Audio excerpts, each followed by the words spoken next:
makalah tersebut. Dan tidak lupa saya menyampaikan kepada Rofi Awaliyah untuk merekam dan nanti mengupload ke YouTube seperti biasanya. Kemudian setelah diupload saya diberikan link dari YouTube tersebut. Oke, Pak. Berikutnya langsung saja kita simak pemaparan dari para pemakalah yang berjumlah 3 orang. Mas Adi GMS tidak sedang pijet kan? Biasanya kemarin sedang pijet mengikuti perkuliahan ini sehingga izin ke saya untuk tidak menyalakan videonya. MS namanya siapa? Mas Anggi, Pak. Oh Anggi ya yang Anggi, kemarin Pak. pijet itu ya. Oke, Pak, Mas pijet, Pak Anggi Anggi. sudah selesai pijetnya Mas Anggi? Alhamdulillah Pak, sehat walafiat. Alhamdulillah. Ya, silahkan kepada para pemakalah mempresentasikan. Ya, silakan. Baik, terima kasih banyak Pak atas waktunya.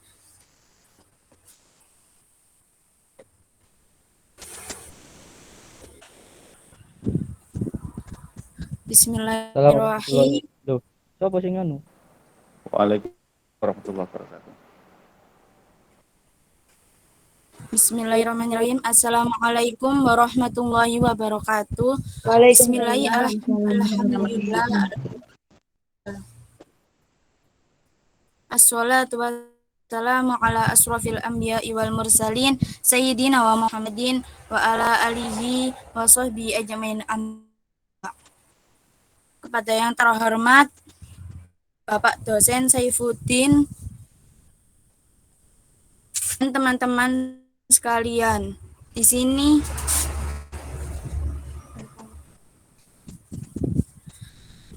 saya akan mempresentasikan hasil makalah kami yang berjudul Kemukjizatan Al-Qur'an. Pembicaraan tentang kemukjizatan Al-Qur'an merupakan suatu mukjizat tersendiri di mana para peneliti tidak bisa mencapai kesempurnaan dari setiap sisi kemukjizatan, dan berbagai pertanyaan seputar kemukjizatan Al-Qur'an akan kami cobakan jawabannya dalam presentasi sederhana ini. Presentasi ini dapat memberi pencerahan bagi kita semua. Amin amin ya rabbal alamin. Untuk lebih lanjutnya saya serahkan kepada teman saya yaitu Mbak Harisma Lutfiatun Nikmah.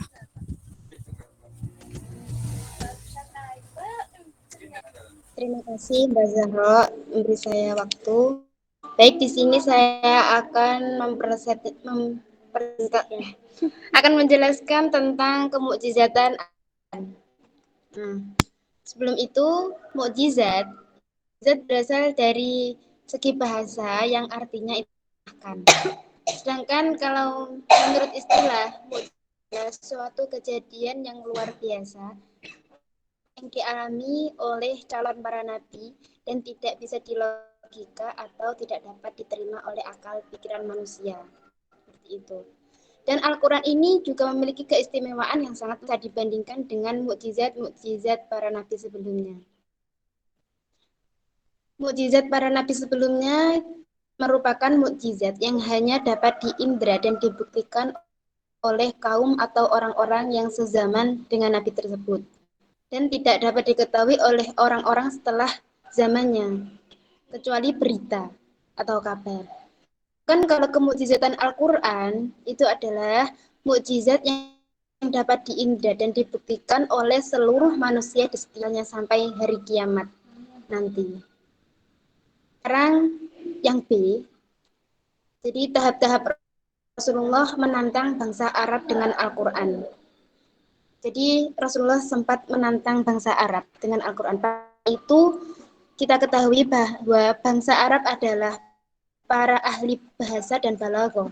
Namun keunggulan yang mereka miliki itu membuat mereka tidak mampu untuk mendatangkan tandingannya Al-Quran. Sehingga bangsa Arab untuk merenang Al-Quran mencoba dengan cara lain, dengan mengatakan bahwa Al-Quran itu adalah sihir lah, perkataan ahli, sehingga bahwasanya bangsa Arab tidak sanggup menandingi kehebatan Al-Quran, meskipun mereka paham bidang bahasa dan balaghahnya.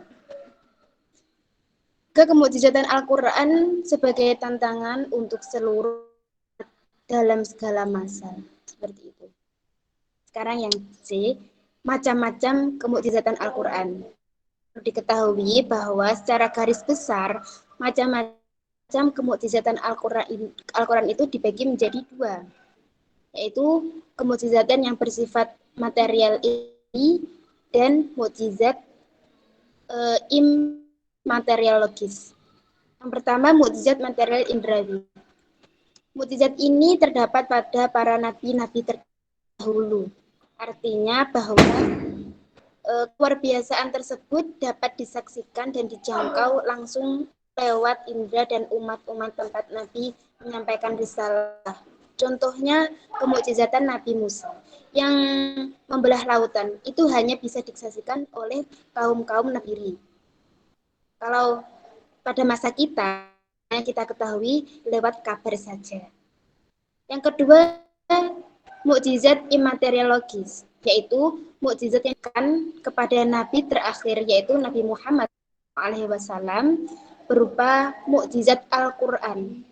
Sifatnya bukan indrawi dan material, tetapi dapat dipahami akal dan tidak dibatasi oleh suatu atau masa tertentu.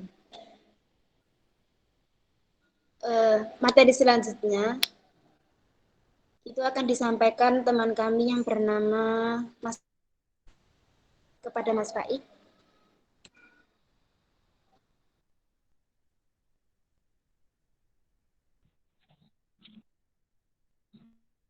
Di sini materi selanjutnya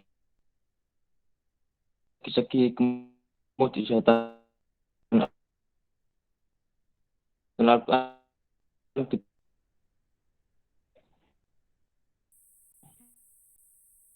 mukjizatan bahan dan menggunakan mukjizatan itu apa yang ada dalam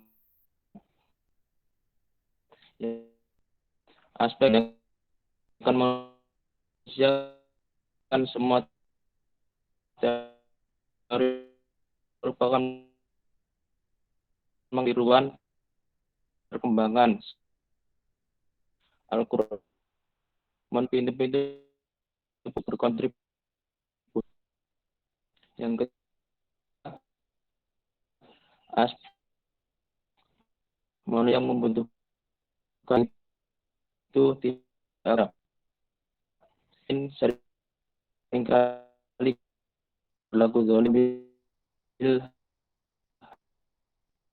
orang membawakan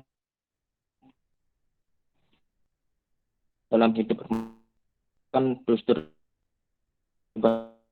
manusia dasar dan mulia kehidupan saya.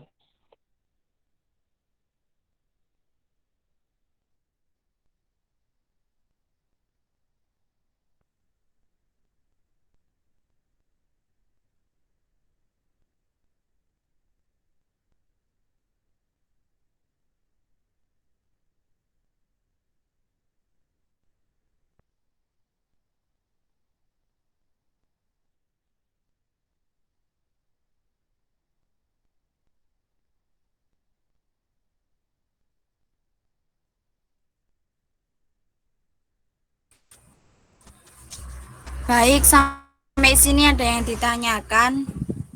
Barangkali ada yang ingin bertanya.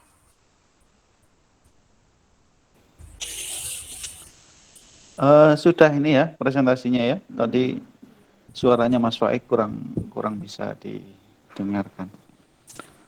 Silakan teman-teman yang lain untuk bertanya kepada kelompoknya Mbak Zahro, Mbak Karisma, sama Mas Faik. tentang mukjizat atau kemukjizatan Al-Quran.